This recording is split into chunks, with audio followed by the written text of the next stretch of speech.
Afamefuna. Sir? We are investigating the death of one Paul Obiagi. It was the first feature-length film to actually intensely talk about the Igbo apprenticeship system. Me as an original Igbo man, not me born to kill. How will be? What did they happen? Shegun Arinze, sir. He did I come mock up for you. He did good. He did sir. Good. No, he's just trying to let us know that this is the situation he was before his father passed on. Amaka's cousin. When I think about that character, I just feel like doing this. But then she just disappeared like hot agege bread. Hello, movie lovers. It is your girl Cindy, and of course, I know you know what time it is. Yes, it is Movie O'Clock because this is Movie Hub. Join me as I take a look at the Nollywood movie that has been #1 on Netflix Nigeria since its very release on Netflix. Yeah, that's right. It is the Nollywood movie Afamefuna, aka the Nwa Boy story. Find out what makes this movie so special and if it's actually worth your time, you know. So don't go anywhere and I will be right back with intense review. Welcome back. Cindy here, Movie Hub here. You might ask, who else do we have here? Well, we do have a movie critic in the house. He's a very sensational and the all-time ladies man. Give it up for Johnson! Yay! Yeah. I know they smile too much. Okay. Don't do. Why they laugh? Come here for serious business. I'm serious now. Yeah. So I want us to take out all the elements in this movie. I want us to intensely talk about it, starting from what we like. So I'm going to throw this question to you now. What are the elements in the movie Afamefuna that you like? Afamefuna is it's a very interesting movie to start with. You know, I love the fact that they portrayed this one boy thing with the Igbos. You know, unless I forget, that's why I'm dressed like this. You get so they brought about this one boy story and they made it very, very understanding. They brought it out for everybody to really understand how that one boy system has been successful over the years in the Igbo society. You get I love the fact that Kanayo was really, really. You know, when I saw that Kanayo was in the movie, I was actually expecting something else. All right, you know, I know everybody know now you sacrifice and they know what comes with it. So of course, that's stereotype. Yeah, so that was what I was expecting, but he totally blew me off with that. So I love the fact that the movie touched different angles. I was also very happy that the movie was about the African culture. It was the first feature-length film to actually intensely talk about the Igbo apprenticeship system, which was really lovely, very insightful. The storyline was amazing. It wasn't just all about business, for the fact that it was about the apprenticeship system. He also talked about love, friendship, betrayal. Underlying betrayal. Absolutely amazing. I love that. And for many years, I'm sure that many Nigerians all over the country must have wondered, like, how do Igbo people, how do they make their money? How do they remain relevant in the business industry? But then this movie just comes and then it sheds light on the whole story. Totally amazing. And can we also talk about the way they infused the different dimensions of Nigerian languages into the movie? Totally amazing. For the fact that the movie was about a Igbo narrative, like it had this very strict Igbo narrative, but then they were able to infuse other languages. Like in the market scene, you could hear the Agberos. They were speaking Yoruba there. And the woman, the Yabeju that came to buy wallpaper too, absolutely and the amazing. Inspector too that spoke Hausa. Oh my goodness. Shegun Arinze, sir. He did I come mock up for you. He did good. He did sir, good. He did. It was amazing. See, I was awestruck. Like I was comatose. When I was watching the movie, I was just like, is that Shegun Arinze? The way he switched, like 1 minute he's speaking Hausa, the next minute he's speaking English with Hausa accent. Even the next minute he's speaking Igbo, sir. No. Oh my goodness, you finish work for that side. It still propels the whole cultural diversity that I talk about. In Nigeria. You know, most times when you watch a cultural movie in Nigeria, if it's an Igbo movie, strictly Igbo tradition. If it's a Yoruba movie, strictly Yoruba tradition. Hausa and it just goes on like that. But this movie, they were able to infuse the whole dynamics you get of all it's not all, but the major Nigerian cultures. languages, and I loved that so much. Totally amazing. Many of us might not know this, but the crew members, they're actually comprised of non-Igbo personnel as well, from the producer, who is Kayode Kasom, to the director. Totally amazing. It just further propels that unity in diversity, which I think is what Nigeria stands for. Yeah. Totally amazing. Thumbs up, guys. It's really a nice thing when you see somebody from another tribe being a producer in a different tribe. Exactly. Doing a very beautiful good job. It was neatly done. It was just something out of this world. I give him thumbs up for that. Exactly. He did good. I love the color. It was coloring. Very, very. The cinematography was on point. Very, very. That was one of the things I really actually loved about the movie. I loved how the lighting changed as well, according to the mood of the movie. When Afamefuna, he went into the police inspectors. I was going to say that. Exactly. Yes, he went for questioning. You could see how the lightning dimmed to show like this very serious tone. I don't know, but little detailing like that, it means a lot to people. The light was actually coming from. It was actually coming from the window, and it was dimmed. The whole rest yeah. of the movie was like very colorful, but that particular, it was just dimmed to show that serious tone. Amazing.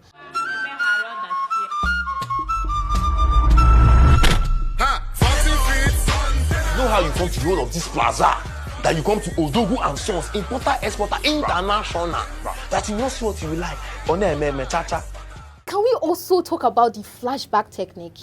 It was so amazing. Cindy, do you know, I love the fact that Afamefuna was actually telling the story, and the way they were infusing the story into the whole movie made it very, very interesting. And don't forget, it was not just all about Afamefuna. Amaka, the wife, also had a flashback because she had to narrate her own ordeal. All right, so looking at this it was just out of the world, because I've not seen this thing so perfectly done in a long while. Exactly. Right? It was just out of this world. The same energy they gave at the beginning of the movie was the same energy that was infused into the flashback technique. Was carried all along. I wasn't bored for not even a moment. I finished my popcorn. At a particular point, I even forgot that, it's even flashback technique. Afam is even still in the police custody. Yeah. I forgot totally. So amazing. I want us to also talk about, the way the character, the younger versions, they switched to adult version, like the similarities.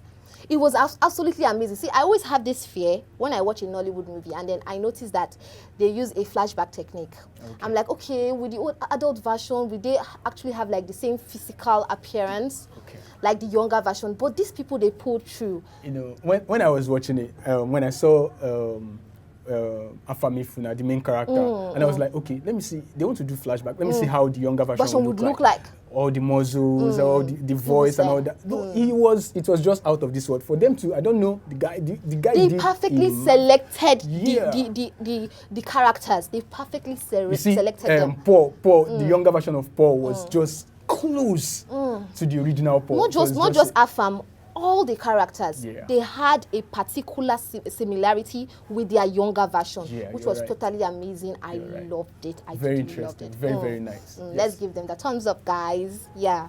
So now, bang, bang, bang. Okay. Let's get to the aspects in the movie that we do not like. Yeah. Okay. So what are the elements in the movie that you felt like they are cons in the movie? Those things that you do not really like in the movie Afamefuna. You know, when I was watching it, I saw something that really struck me, and it was the fact that Afam knew truly that he's not the father of the child, and he was still paying. Me as an original Igbo man, not be me born the pikin. Why would you be? What did they happen? And because they pay you for something, maybe say, tell the world say no be me born pikin now. Who lose, who gain? I don't know whether I understand what I'm trying to say. Afam's character was a very calm person. He was very composed. Obviously, people act differently. That's not an original. And he really loved his wife, Amaka, right from the beginning. In fact, the first time he laid his eyes on her. Are we going to say it's because of the love he had for the wife that made him? It was overwhelming. He didn't really care. As far as he's with her, and then they have like this family together, he was okay with it. That actually got me. He was okay with it. Him playing along, being the best wife, the best husband, being the best father to a child that is not his own. Of course, he was made this very, like, he had this like, very perfect character. Even the Odogu noticed it himself. He was a good man. This is where I have a problem now. Yeah, my problem now is Amaka herself. Didn't she know that Afam is not the father of the child? She didn't know. Are you for real? She didn't know. It was there in the movie. She didn't know. She found out. She got to find out by Afam. He was the one that told her. It was crazy. It was crazy. Okay, for me, a major con in the movie for me was it was with the character Nneka, Amaka's cousin. Okay. When I think about that character, I just feel like doing this. Scriptwriter, was it necessary? Amaka's cousin, she was a very flat character. She was invisible throughout the movie, just except that one scene that they showed her. And I felt like she had a whole lot of potential to grow in the movie because she was the only character in that movie that couldn't speak Igbo, right? So I was like, okay, is there a lesson to be learned here? Okay. But then she just disappeared, like hot agege bread. And I'm like, scriptwriter. Another one. So I felt too that that's the place that the producer also needed to look at. Of course, it was a and con. make some little adjustment. But, well, apart from that, it's a very beautiful movie. Yeah, apart from, I do have another second con. Okay, my second con in the movie was, like I said, using the flashback technique, it was beautiful. But then it could be tricky when you use a flashback technique and it spans for like a long period of time. Yeah. They did a good job. But then, why in the world was Afam telling the police inspector about his life with his father? Scriptwriter. Okay. How was it important to the case? No. Scriptwriter. No. I feel like they just wanted to put in the music. No, I don't feel you're right there because it was a flashback technique. Remember, it was a narration. He was telling them. Remember from beginning. He was telling them that look, I'm not involved with the death of Paulo. Okay. Now, so why are you not telling us about your father when your father was sick, listen, when he was advising you? Remember he said from the beginning that while he's doing his father's remembrance, because his father died when he was nobody, had no money. But they started the right? What I'm saying is that he's just trying to let us know that this is the situation he was before his father passed on, and this is one of the things that formed his character as a person. You don't understand. There was a flashback technique in the flashback when technique. the dad was coughing. I don't know if you understand me. I understand. In the flashback technique, there was a flashback technique. He was still telling us that, oh, my father was sick and this was what you advised he did. But it wasn't necessary to the case he was actually trying to tell give to the inspector. The movie is actually, apart from this, there were like very minor cons in the movie, not really major cons. So I feel like we can go with it. Apart from that, it's a good movie, right? At least we agree I don't on know something. until I give my overall review.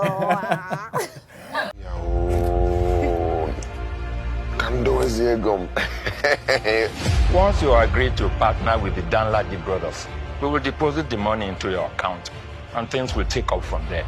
I'm gonna go see him case. Yeah. Okay, let's move into the next aspect. All right. So, who's your favorite character in the movie? Definitely to be Afamefuna. Definitely. All right. I love the fact Why? I'm going okay. to tell all you. right. I'm going to tell you. All right.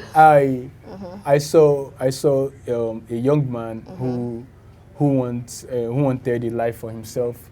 I saw somebody with a very beautiful upbringing. I saw the fact that he was able to keep to what his father taught him. You made mention of flashback, all right? So he kept what his father taught him. He kept what his Odogu, his godfather, taught him. Okay. And it went on to make him to become somebody, a respectable somebody in the society. So you resonated with his character? Very beautifully. My favorite character is, drum roll, it's Paulo, guys. I know you're going to say that. Paulo. I know you're going to say that. I just feel like Paulo was misunderstood throughout the whole movie. He was made to look like this villain. Really? But yeah, he wasn't the villain. The Dandali brothers were the villains. They're the one that is shooting somebody. They're the ones killing people. Did they force him? But I just felt Remember like that the Dandali brothers, of the circumstances. He's not a victim. He made people victims. He made that family a victim. I am not gonna lie. Paulo had his whole mischievous thing going on. I'm not even going to deny that fact. But I just felt like he was a victim of circumstances. Okay. Odogu should have given him the freedom. Why? First, I was pained. Why? Paulo also took care of the shop. He did. The character Paulo was perfectly portrayed by, of course, Alese Kubo. Now I have it. You have it. No. Alese Kubo. You have it. No. Now this is it. It was perfectly portrayed. Okay. I don't think that there was any other actor that could have actually Can portrayed you just answer that one character. question? Answer what? Don't ask me. You know, I was going to ask him. It was just perfectly played, and I just love that. I love that about it. So the whole thing was that Paulo was a victim of circumstance, guys. Please, let's not hate him. He was a victim of circumstance. I don't agree to this. I can't agree to this. Rolling on to the next aspect. So, what's your overall take on the whole movie? Are you going to? Is it a must-watch to you, or it's just a? For you? No. It's a must-watch for me. Yeah, I enjoyed the movie. I finished my popcorn. I enjoyed it very well. Like they carried me along drink water, drop cough. Yeah, right. Like from the beginning to the end, I followed it. Not like some movies that are trending right now. Exactly. You know what I'm saying. This one carried me along from the beginning to the end. I was able to follow, to understand each scene as it was going. Exactly. And there were beautiful suspense. Yes. I loved it. It was very it's a must-watch for me. Yeah, a must-watch. Absolutely. For me, the movie is actually also a must-watch for me. Good. Thank God we agree on something. Yeah, it's a must-watch for me. It's a movie that deeply showcases Nigerian culture. It talks about something that I was able to pick up a few lines in the movie from the Igbo society, like Apiriko. I never knew what Apiriko was. You don't know. I have been Apirikoed, but I never knew what the term was called. So I got to find out things like that, and of course, rich proverbs When last did you go to your village? Why are you asking me that on camera? Okay, I'm doing that right now. So it's a must-watch. You should go see it. Go see it, please. It's a must-watch. Johnson, what are you going to rate this movie from 1 to 10? I just really don't want to be stingy with my marks. I don't want to be stingy with my marks, considering the fact that they touched a storyline that a lot of people really want to know one or two things about. There's a lot of lessons to learn from this. So I'm going to give it. I'm going to give it a 7.5. So that 7.5 over 10. 7.5 over 10 now. Yeah. That's good. Actually, I'm going to give it an 8 though. Good! 8 over 10. So you can approximate mine to 8. I really think it's a good movie. Surely must watch. Thank you so much, guys, for staying with us all through to the end of the show. For more undiluted reviews like this, you can catch me every week via our social media platforms that is being displayed on the screen. My name remains Cindy, and I will movie talk you later.